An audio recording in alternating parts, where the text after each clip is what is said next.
Yeah, receipt. We're in an unmarked police car in Croydon, South London, where there's a stabbing a day and a 10% rise in knife crime. They probably clocked us already. Part of the officer's job is to disrupt the borough's gangs. Have you got any bail conditions? Where there are gangs, there are knives. Have you got anything on you now that you shouldn't have? Okay. These two teenagers are robbery suspects.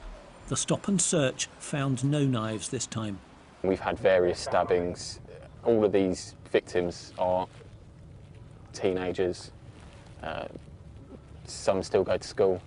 A lot of our normal robbery suspects are 12, 13 years old. They're carrying knives and they've got no regard with what they're doing, and they have got no regard. They have no respect when we're dealing with them either, so they don't care if police are going to arrest them or chase them. London has just had its worst year for almost a decade for fatal stabbings. There were 80. To try to reverse the trend, there will be more stop and search. A controversial tactic which in the past has alienated black communities who felt they were unfairly targeted. It is a fine balance that has to be drawn. Stop and search absolutely works as a policing tactic. According to the Prime Minister, it has no effect on knife crime. As a professional police officer, my position would be that stop and search is an absolutely crucial tactic in dealing particularly with something like knife crime. But how do you convince politicians that it's the right thing to do? Well, I think we convince politicians by effectively using stop and search and getting the results that we need from stop and search and managing some of those community tensions that you described. An increase in stop and search has forced some knife users to hide their weapons. Somewhere they can retrieve them in a hurry. The police make regular weapons sweeps. In Peckham, another part of South London, on a troubled estate, officers found 2 knives within half an hour.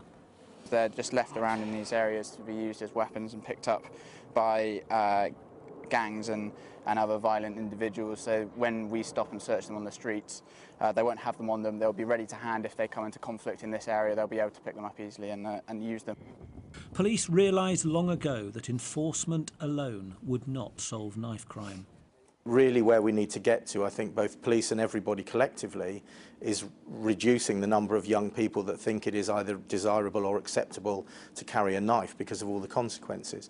And as you say, we have schools officers who are in pretty much every school in London and giving talks to the children at all levels through the school in terms of making responsible decisions about a whole range of things, but particularly around knives.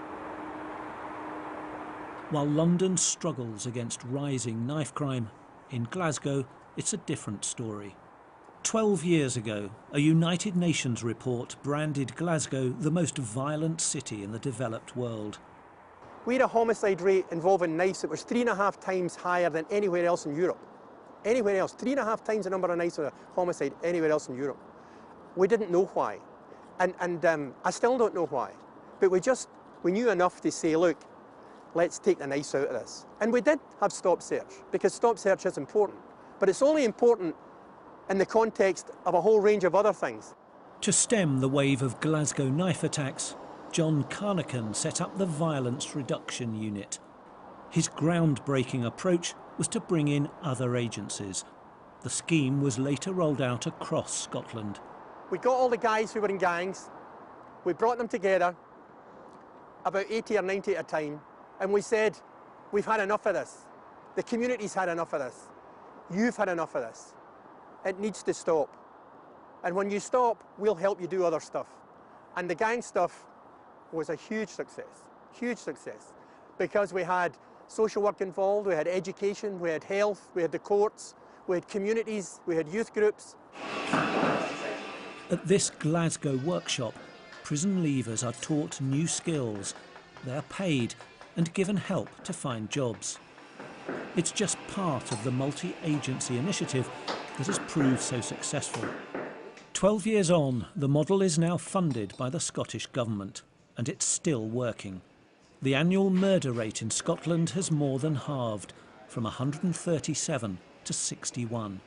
I think we're seeing a better understanding of the background to violent crime. We know that at its heart, violence comes from inequality. It comes from deprivation, it comes from poor housing and education. It comes from adverse childhood experiences. It comes from young men who've suffered often physical, emotional, sexual or violent abuse of some sort in their younger years. It comes from a whole host of different causes, and we know that the police alone cannot solve that issue. It has to be solved by society as a whole, by politicians, by local authorities, by the community themselves. Skins in the truck, that's us, man. On the internet, there are many vivid reminders to police in London of the challenge they face. The crews of the Croydon robbery cars have experienced similar extreme violence. It's a drug deal gone wrong, and someone's brought a knife to the deal, and they've ended up being stabbed with it. After stabbing someone, there was a massive fight, and it was all quite a bit nasty and quite a lot of blood. In East London, I was taken to meet a gang member who went to prison for stabbing someone. He said his name was Dylan, and he wore an animal mask to hide his face. What did it feel like to stab someone? When I stabbed someone, it didn't feel nice, but I had to, as I said to you, I had to do what I got to do. But I said that I need the money at the time, and I see this guy, he walked past me in a nice Rolex, so I had to stab him to get that, because he was trying to fight back, so I had to stab him. I stabbed him 6 times. That sounds like you nearly killed him. Nearly, but he's still alive now, he's still alive. I don't know. Dylan said he knew where to get a knife if he needed one, but he was trying to turn his life around. Will you ever use a knife again? No. As I said, I'm trying to change my life. I've got something to help me. I've met a nice girlfriend now, so I'm just trying to change my life. Yeah, that's all. But lots of other people are still using knives. What would you say to them? What would I say to them? I say to them, put down the knives, stay in school, stay in college, and get off this road life. That's what I would say. Yeah. That's what I would say. I've been there, done that, it's not good. Dylan is being guided towards a new life by Gangs Line, a small group of ex-gang members who advise police and local authorities on understanding the culture they're dealing with. I train them on understanding the lifestyle, understanding what a gang member thinks like. So before you go and arrest somebody or before you look at somebody in a certain way, you need to understand where he came from and what was the root causes to some of the issues that he was faced with. And when you understand a gang member, you have communication. When you have communication, you can now actually speak with that person and say, hey, well, I know I can do this to actually help you.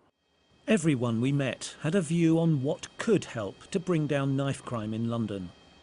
London's police have studied what their colleagues have done in Glasgow and are adopting much of it. Will that work?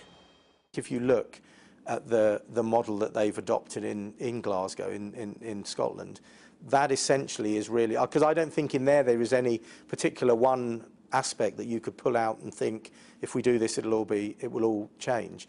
What there is a very coordinated effort to bring everyone's ability to bear on a problem that was a very serious problem. The police clearly have a very big role to play. It's not easy to compare London and Glasgow. The two cities are very different in size, ethnic mix, makeup, but they faced the same high levels of knife crime, and perhaps one can learn from the other. Martin Brunt, Sky News.